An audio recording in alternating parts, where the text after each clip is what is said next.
Hi there, welcome back to another of the Small Rambles videos with me, writer and mental health advocate Tobe Allen. I'm also one half of the BARROW Podcast, which is the show I'm doing with my mum, where we're talking about divorce, dysfunctional families and mental illness while writing our memoir together.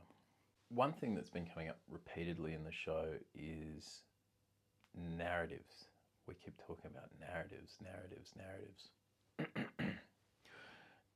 Myths and narratives that we have about ourselves, about family, but things that are instilled in us socially and culturally.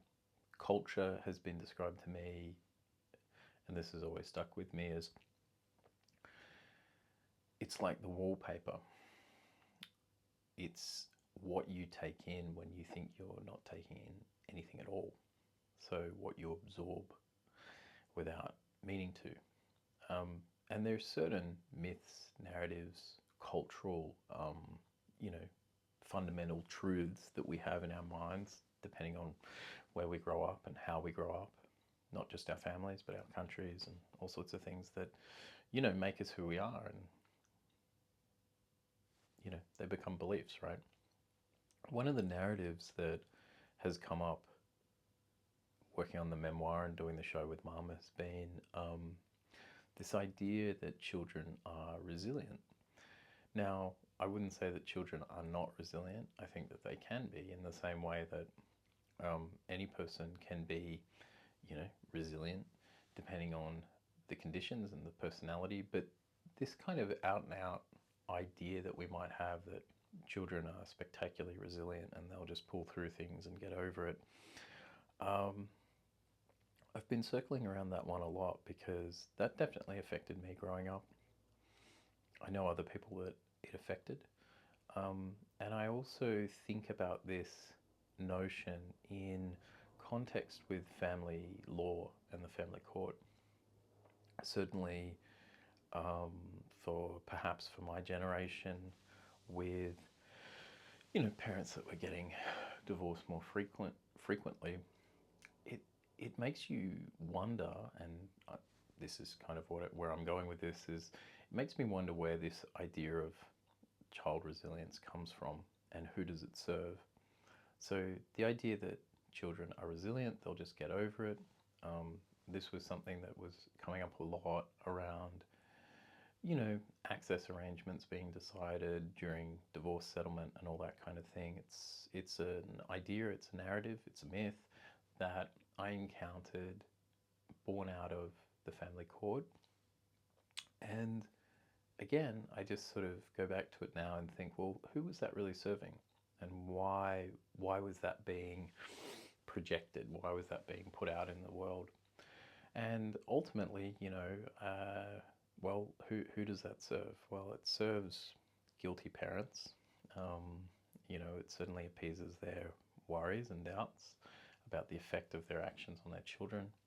It also appeases the court and the rule makers, who can say, well, we're going to do this, we're going to intervene here, we're going to do, we're going to exert whatever power we have, and don't worry about it because children are resilient. And I'm not protesting anything really. I'm not sort of even particularly angry. I'm just thinking about it. I'm just turning this over in my mind of like, okay, right, well, that might be true, sort of, but it isn't necessarily whether something is true, because lots of different things can be true depending on the context, but it's more the insistence and the projection of a narrative that I call into question. So when I keep hearing something being said over and over and over, I tend to think, right, why am I hearing that so much? And that's kind of more what today's ramble is about. It's about questioning these myths and these narratives that we have, the beliefs that we hold, but asking ourselves, not just questioning them in like a destructive, let's pull everything apart and tear down society. I don't mean it like that. It's just more like, why do I think that? And does thinking that help me? And what are my beliefs in service of, or who benefits, right? Who does this serve? Children are resilient. Family court. Yeah, I could go on, but I like to keep these things short, so I will.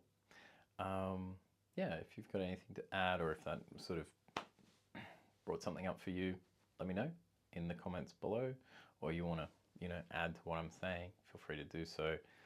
And yeah, as always, if you found that interesting, whatever the hell that just was, then you'll find the Barrow Podcast interesting as well, because these are the kinds of things that Mum and I tease out on the show, and there are things that, I'm grappling with right now while we are in the midst of writing this memoir together.